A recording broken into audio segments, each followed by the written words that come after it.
में अपनी बेटियों की फिक्र सवार थी। वैसे तो मैं घर से आते हुए अपनी बेटियों को खाना बनाकर देकर आई थी। मेरी बड़ी बेटी अब 14 साल की हो चुकी थी और वो घर का कामकाज कर लेती थी। जब भी मैं 3 रोज के लिए घर से गायब होती, बेटी को समझा देती थी, वो घर का काम संभाल लेती थी और अपनी छोटी दोनों बहनों को खाना वगैरह भी बनाकर देती थी। मगर मैं माँ थी, फितरी तौर पर मेरे दिमाग पर फिर भी उनकी फिक्र सवार रहती थी। मेरा मुसलसल हर दूसरे तीसरे रोज के लिए घर से गायब होना मेरे इर्द गिर्द वालों को और बच्चों को तंग कर रहा था। इससे पहले कि लोग चौंक कर इस मामले में दखल देते, मैं ये सब काम छोड़ देना चाहती थी। आज आखिरी बार मैं निकाह मताह के लिए आई हुई थी। मेरा निकाह एक बूढ़े मर्द के साथ हो रहा था जिसकी उम्र 60 साल के करीब थी। मैंने उस मर्द को नहीं देखा था। राजदारी से हमारा निकाह मताह करवाने वाले एजेंट ने मुझे उस बूढ़े के बारे में तफसीलात बताई थी। फोन पर कहने लगा, बूढ़ा 6 रोज के लिए 6 लाख देने को तैयार है, बस उसे एक सेहतमंद तवाना औरत की जरूरत है। मैं नहीं जानती थी उस बूढ़े की क्या मजबूरी थी, वो क्यों आरज़ी निकाह करना चाहता था, मगर ये निकाह मेरी अशद जरूरत थी। 6 लाख का सुनकर मैं फौरन निकाह के लिए तैयार हो गई। मैं अब वैसे भी कोई छोटा मोटा कारोबार करके घर चलाना चाहती थी और हर दूसरे तीसरे माह पैसा कमाने के लिए किसी अनजान मर्द के साथ 3 दिन का निकाह करना मेरे लिए मुश्किल हो रहा था। मैं अपने मरहूम शोहर से वफादारी का हर वक्त दावा करती थी। उसकी मौत के बाद दूसरी शादी नहीं की और अपनी 3 मासूम बेटियों को भी तन्हा पाला था। मगर दूसरी जानिब मैं इतनी मुश्किल का शिकार हो चुकी थी कि पैसा कमाने के लिए एक तो क्या न जाने कितने अनजान मर्दों के साथ निकाह करके मैं अपने मरहूम शोहर से भी बेवफाई कर रही थी, बल्कि खुद मेरा दिल मुर्दा होता जा रहा था। मुझे हर किस्म के मर्दों को बर्दाश्त करना पड़ता था। 3 रोज के लिए मुझे अपने निकाह में लेने वाले चंद मर्द तो ऐसे थे जिनकी दी गई तजलील मुझे बोलने तक नहीं देती थी। मैं निहायत खूबसूरत औरत थी, बिल्कुल जवान और अपनी उम्र से बहुत छोटी लगती थी। कोई मुझे देखकर नहीं कह सकता था कि मैं 40 वर्ष की औरत थी। मैं अब भी चाहती तो किसी मर्द से शादी करके इज्जत से अपना घर बसा सकती थी, मगर मैं किसी मर्द से सारी उम्र के लिए जुड़ना नहीं चाहती थी। मजबूरन मैंने ये रास्ता इख्तियार किया था, मगर अब मैं थक चुकी थी। उस बूढ़े के बारे में सुना तो यही सोचकर चली आई कि 6 लाख साथ मिल जाने पर मैं कमाई का कोई मुस्तकिल इंतजाम कर लूंगी। मैं नहीं जानती थी कि मेरी ये आखिरी कोशिश मेरी संगीन गलती साबित होने वाली थी। मैं शुरू में अपने मजबूर होने के बावजूद बहुत मुहतात रही थी और हर बार निकाह करने से पहले मर्द के बारे में अच्छे से छानबीन कर लेती थी। मगर इस बार जल्दबाजी में और ढेरों पैसों कमाने की लालच में मैंने बूढ़े के बारे में कोई मालूमात हासिल न की और फोन सुनते ही अगले रोज यहाँ आ गई।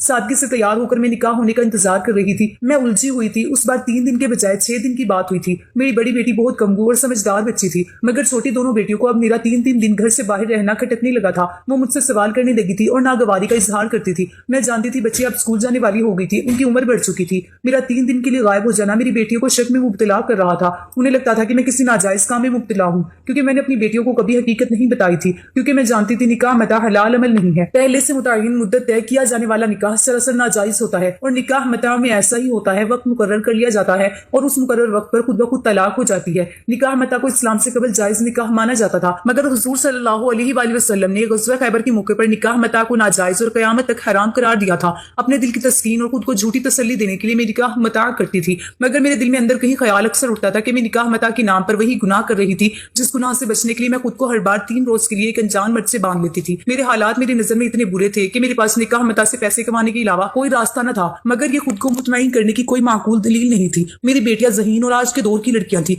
अगर मैं उन्हें इस निकाह के बारे में बता भी देती तो वो इस पर सवाल उठाती, जो काम नाजायज हो उसे चाहे जिस मजबूरी में भी किया जाए वो नाजायज रहता है। इसलिए मैं कभी चाह कर भी अपनी बेटियों को ये सच नहीं बता पाई कि मैं जायज ताल्लुकात नहीं बनाती थी, बल्कि अनजान मर्दों के साथ 3 रातें गुजारने के लिए निकाह मता करती थी। दूसरे अल्फाज में ये भी जिस्म फरोशी था और यही बात मुझे जबान बंद रखने पर उकसाती थी। हालांकि मैं अपनी बेटियों की आंखों में अपने लिए शक देख चुकी थी, उन्हें अपनी माँ फहाश लगने लगी थी। मैं परेशान से सोचों में गुम बैठी थी। निकाह करवाने वाले मर्द ने मुझे बुलाया। मैं सर झटक कर उसके बुलावे पर उठकर चली गई। निकाह हुआ तो मायदे के मुताबिक 6 लाख की रकम दी गई। मैंने निकाह होते एक लंबा सांस भरा। पहली बार 3 दिन की बजाय मुझे 6 दिन के लिए एक अनजान मर्द के पास रहना था, और मर्द भी ऐसा जिसे मैंने देखा तक नहीं था। मैंने निकाह के दौरान भी अपने होने वाले शोहर को नहीं देखा था, क्योंकि मुझे उसमें कोई दिलचस्पी नहीं थी। मुझे सारी उम्र उसके साथ नहीं रहना था। मेरी दिलचस्पी उन पैसों में थी जो मुझे मिल चुके थे। निकाह की मुद्दत पा चुकी थी। 6 रोज के बाद मैं उस बला से आजाद हो जाती, तब अपने घर जा सकती थी। मैं वक्त से पहले आजादी का सोचते हुए गाड़ी में जाकर बैठ गई। जब तवज्जो थी तो टटक गई। गाड़ी में कोई जवान लड़का मौजूद था। पूछने पर उसने बताया कि वो उस बूढ़े का ड्राइवर है। कहने लगा, मालिक तो निकाह होते ही दूसरी गाड़ी में घर की तरफ रवाना हो चुके थे।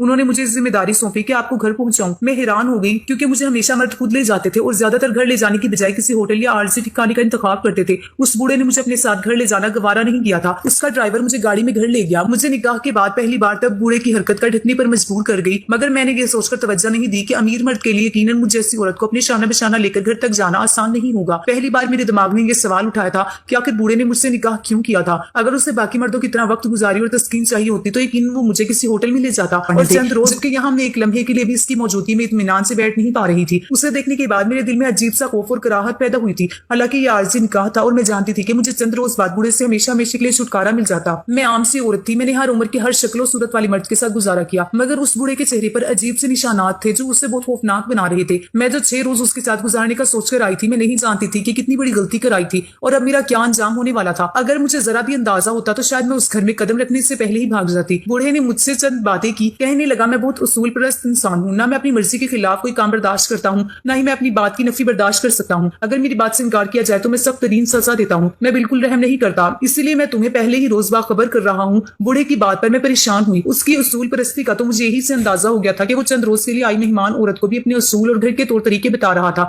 और मुझे पहले दिन ये समझा रहा था कि मुझे कैसे उस घर में रहना होगा। उसका अंदाज ऐसा था जैसे वो मुझे निकाह मता करके नहीं लाया था, बल्कि गुलाम बनकर मैं उसके घर आई थी। मैंने उसके लबो लहजे को शिद्दत से महसूस किया था। हालांकि मैं पहले भी ऐसे मर्दों के साथ वक्त गुजार चुकी थी। कुछ मर्द आरजाना कहकर मेरे साथ बिल्कुल बांदियों की तरह बर्ताव करते थे, मगर उस बूढ़े का मुझ पर इस तरह से हाकमियत जिताना मुझे नागवार गुजर रहा था। मेरा दिल चाहा मैं उसे टोक दूं, उसे बताऊं कि मैं उसके घर सिर्फ 6 रोज के लिए आई हूँ और ये सिर्फ मेरी मजबूरी नहीं थी बल्कि उस बूढ़े की भी जरूरत थी, वरना मैं कभी उस घर में मौजूद न होती। मगर उसका इतना रोब और दबदबा था कि मैं उसके आगे कुछ बोल नहीं पाई और सर झुकाकर सब सुनती रही। मैं तब उसकी बातों का मतलब नहीं समझ पाई थी। मेरा दिमाग तो अपने घर पर अटका हुआ था और मैं जल्द उस बूढ़े के घर से आजाद होने का सोच रही थी। मुझे तलाक की कोई फिक्र नहीं थी। निकाह करवाने वाले ने कहा था कि निकाह मतामी मुतय्यन मुद्दत के बाद खुद ब खुद तलाक हो जाती है। वही अगर मर्द तयशुदा वक्त से पहले उकता जाए और औरत को छोड़ दे तो तब भी औरत फारिग हो जाती है। मैं दिल में दुआ करने लगी कि उस मर्द का मुझसे जल्द दिल भर जाए। हालांकि मेरी सोच बिल्कुल नामुमकिन थी। मैं बेहद खूबसूरत और जवान औरत थी। मुमकिन ही नहीं था कि ये बूढ़ा और बदसूरत मर्द मुझे वक्त से पहले आजाद करता। उसे देखकर मुझे अंदाजा हो गया था कि वो मुझे दी अपनी रकम में से पाई पाई का हिसाब मुझसे लेगा और उस बूढ़े के बारे में मेरी सिर्फ यही सोच बिल्कुल सच साबित हुई थी। अपने घर के तौर तरीके समझाकर उस बूढ़े ने मुझसे अपने पैसे के लिहाज से अजमत हासिल की। एक दिन में मेरे होश ठिकाने लग चुके थे। वो मुझे इंसान की बजाय कठपुतली समझता था। मेरे इनकार को किसी खातिर में नहीं लाता था। मेरे बेजार होने पर उल्टा सजा देने के लिए उसका रवैया मुझसे मजीद बदतर हो गया। उसे महसूस हो गया कि मैं उससे कराहत का शिकार हूँ। ये बात बूढ़े के लिए तौहीन साबित हुई। वो पहले रोज मुझ पर कुछ मेहरबान हुआ, मगर उसके बाद उसके अंदर सख्ती आती चली गई। वो मुझसे बात ऐसे करता जैसे मैं उसकी जर खरीद गुलाम हूँ। उस बूढ़े का रवैया दिन ब दिन अजीब होता जा रहा था। उसकी हरकतें बहुत मशकूक होती थी। उसके रवैये के बरअक्स जब उसने मेरे लिए खूबसूरत और शौक रंगों के लिबास मंगवाए तो मैं टटक गई। चंद रोज के लिए आई औरत के लिए आखिर वो ये सब क्यों कर रहा था, जबकि उसका रवैया मुझसे इतना सख्त होता था। मगर कहने लगा, मैं तुम्हें अच्छे और खूबसूरत लिबास में देखना चाहता हूँ। मैं बहुत हसीन थी। मेरी खूबसूरती की वजह से वो बूढ़ा मुझे मजीद सजाने और श्रृंगार करवाने में दिलचस्पी लेने लगा। बूढ़े की फरमाइश पर मैं घबरा गई। मुझे उससे इतनी उलझन होने लगी थी कि मैं उसकी खातिर बेहतरीन लिबास पहनने के तस्वुर से ही डरने लगी। ना मुझे उस बूढ़े से अपने हुस्न की तारीफ चाहिए थी, ना ही मुझसे उसका सराहना बर्दाश्त होता था। मैं बुरी तरह मुतासिर हो चुकी थी। मगर अब मैं जानती थी कि अगर मैंने उस बूढ़े को इनकार किया तो उसका नतीजा अच्छा नहीं निकलेगा। इसलिए बिना बहस के मैंने एक लिबास पहन लिया। वो महंगा गहरे रंग का खूबसूरत लिबास पहनते ही मेरा हुस्न और दिलकशी मजीद निकलकर सामने आ गई। अपने शोहर की वफात के बाद मैंने हमेशा हल्की रंगों के लिबास पहने थे। मेरा लिबास सादा और बहुत सस्ता होता था। मैं एक बदल बांध ली। अपने पैसों के अलावा मैंने उस बूढ़े का दिलाया कोई भी सामान अपने साथ रखना गवारा नहीं किया। उसके दिए तोहफे तहाइफ में किसी सूरत कबूल नहीं कर सकती थी। मैंने 2 दिन वो लिबास भी निहायत मजबूरी में पहने थे, क्योंकि मैं उस आलिशान घर में रिहाइश के आखिरी दिन मुश्किल नहीं बनाना चाहती थी। मगर मेरे होश उड़ गए जब मैं उस घर से निकलने लगी तो मुझे दरवाजे पर ही मुलाजिम ने रोक लिया। उस वक्त तो बूढ़ा घर पर नहीं था। मैंने गुस्से से चौकीदार को देखा। वो अपने मालिक के निकाह मताज से वाकिफ नहीं था। शायद उसे लगता था कि मैं बाकायदा शादी करके उसके घर में आई हूँ। मैंने चौकीदार को समझाने की कोशिश की, मगर उसने कहा कि मुझे अपने मालिक की तरफ से ऐसा कोई हुक्म नहीं मिला, इसलिए मैं तुम्हें इस घर से बाहर कदम नहीं रखने दूंगा, वरना मेरी नौकरी भी जा सकती है। मैं गुस्सा जब्त करके रह गई। मैं पहले ही 6 दिन उस बूढ़े मर्द के साथ गुजार चुकी थी। वो मेरा छठा रोज था और निकाह तयशुदा वक्त के हिसाब से मैं छठे दिन सुबह अपने घर वापस जा सकती थी। मगर चौकीदार मुसलसल बहस कर रहा था। वो एक तरफ सीट पर जाकर बैठ गया। उसने मेरे लिए दरवाजा नहीं खोला। मैं वापस अंदर चली गई और बूढ़े का इंतजार करने लगी। पूरा दिन गुजर कर जब बूढ़ा घर लौटा तो मैंने संजीदगी से दरख्वास्त की कि वो अपने चौकीदार को बोल दे वो मुझे घर जाने दे। मैंने कहा, मेरे घर में मेरी बेटियां अकेली हैं, मेरा इंतजार कर रही होंगी। मेरा घर जाना बहुत जरूरी है। वैसे भी मेरा वक्त पूरा हो चुका है। मैंने जितनी रकम ली थी उतना वक्त गुजार लिया है। मेरी बात पर बूढ़ा इत्मीनान से मुझे देखता रहा और तब उसने मुझे जवाबन जो बात कही वो मेरे होश उड़ाकर रख गई। कहने लगा, मैंने तुमसे निकाह मता नहीं किया। तुम्हारी नजर में ये आर्जी निकाह था और मुद्दत तय हुई थी, मगर मैंने ऐसा कुछ तय नहीं किया। मैंने ये निकाह हमेशा के लिए किया था और अब तुम मेरी बीवी हो। इस घर से बाहर नहीं जा सकती, ना ही मैं तुम्हें कभी इस घर से जाने की इजाजत दूंगा। मेरे सर में धमाके होने लगे। मैं हक्का बक्का से उस चीचक ज़दा चेहरे वाले बूढ़े मर्द को देख रही थी। मुझे उस रोज पहली बार उसका इत्मीनान समझ आया था। वो इसीलिए मेरे लिए इतनी खरीदारी कर रहा था और अपने घर के असूल मुझे याद करवाता रहा था, क्योंकि वो मुझे हमेशा के लिए अपने घर लाया था। मैं उसकी बात पर बिलबिला कर रह गई। मैंने चीखते हुए बूढ़े से कहा, मेरा उसकी सोच से कोई लेना देना नहीं है। मैंने पैसों से निकाह मता किया था। मेरी 3 मासूम बच्चियां हैं, मुझे उनको पालना होता है। मैंने कहा, मैं तुम्हारी सोच की पाबंद नहीं हूँ। अगर तुम्हें मुझसे हमेशा के लिए निकाह करना है तो उसके लिए मुझे बाकायदा रिश्ता भेजकर निकाह के लिए अब माता करना होगा। मेरी बात पर बूढ़ा हंस पड़ा। कहने लगा, अब मुझे धमकाने का कोई फायदा नहीं है। निकाह करके तुम आ चुकी हो। मेरे मुलाजिमीन गवाह हैं कि मैं तुम्हें अपनी बीवी बनाकर इस घर में लाया हूँ। पहले रोज से ही मैंने उन सबसे कह दिया था कि अब इस घर की मालकिन तुम हो। अगर तुम चाहो तो निकाह नामा भी उठाकर देख सकती हो। उस पर कोई मुद्दतें नहीं लिखी हुई।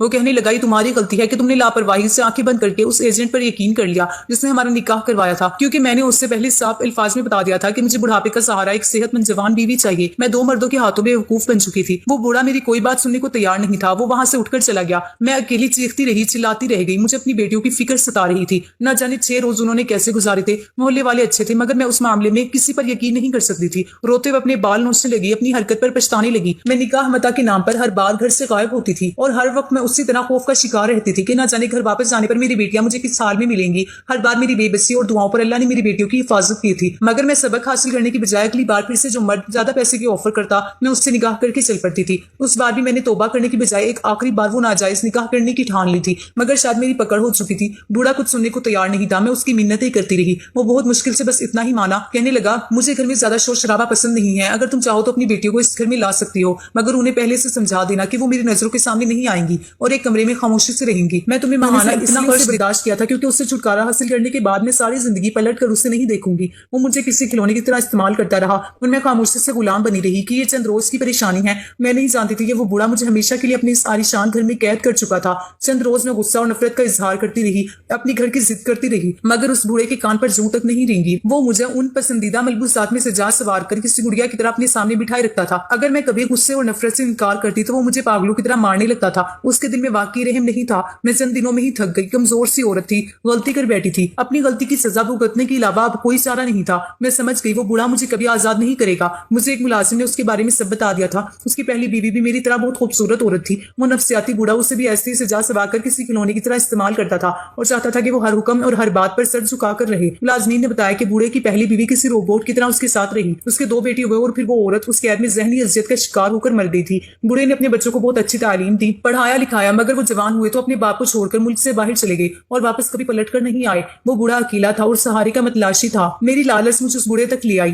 اس نے میری اسی مجبوری کا فائدہ اٹھا کر 6 لاکھ کا لالچ دیتے ہوئے مجھے ہمیشہ کے لیے اپنے گھر قید کر لیا تھا. اکیلے میں پاگلوں کی طرح پھوٹ پھوٹ کر روتی رہتی تھی. ذہنی اذیت کا شکار ہونے لگی. اس بوڑھے کے گھر میں مجھے 15 روز گزرے تو میری ضد دم توڑ گئی. تب جا کر میں نے اس کی شرط مان لی اور اپنی بیٹیوں کو وہاں بلوا لیا. میں اس کی ضد میں بیٹیوں کو اکیلے گھر میں نہیں چھوڑ سکتی تھی. اس کی اتنی مہربانی کافی تھی کہ اس نے مجھے بیٹیوں کو گھر میں رکھنے کی اجازت دے دی. بوڑھے نے میرے ہار مان لینے پر مجھ سے پتہ لے کر میری بیٹیوں کو ہمارے گھر سے بلوا لیا. وہ تینوں بچیاں بوڑھے کے گھر پہنچی تو بری طرح سہمی ہوئی تھی اور خوفزدہ نظروں سے یہاں وہاں دیکھ رہی تھی. ایسا لگتا تھا جیسے انہیں زبردستی گاڑی میں ڈال کر لایا گیا تھا. مجھے دیکھتے ہی وہ میرے سینے سے لگ کر رونے لگی. میرا دل تڑپ گیا. میں نے اپنی بیٹیوں کو اچھی زندگی دینے کے بہت خواب دیکھے تھے. وہ آزادی سے گھر میں رہتی تھی اور چڑیوں کی طرح چہچہاتی رہتی تھی. مگر اب جہاں انہیں لایا جا چکا تھا وہاں انہیں صرف میری وجہ سے اپنی آوازیں دبا کر رہنا تھا. میں اپنی غلطی پر نادم تھی. بیٹیوں کو ایک طرف لے جا کر میں نے سب کچھ سچ سچ بتا دیا اور ندامت سے سر جھکا کر ان سے معافی مانگی. میں نے کہا کہ میں نے یہ سوچ کر نکاح کیا تھا کہ اس کے بعد میں کبھی یہ غلطی نہیں دہراؤں گی، مگر شاید یہی میری آزمائش تھی جس میں ناکام ہو گئی. میری بڑی بیٹی رونے لگی، بولی آپ فکر مت کریں، جیسا کہیں گی ہم ویسا ہی رہیں گے. مگر اب اس گھر میں اکیلے رہنا ہمارے لیے دشوار ہو گیا تھا. پہلے بھی ہر بار جب آپ جاتی تھی محلے کے مرد ہمیں ہمدردی کے بہانے ہر وقت تنگ کرتے تھے. اس بار آپ کا قیام لمبا ہوا تو ہم سے ملنے سامنے والے انکل بہانے بہانے سے رات کو ہمارے گھر چلے آتے تھے اور ہم سے کہتے تھے کہ تمہاری ماں کی غیر موجودگی میں تمہاری حفاظت کروں گا،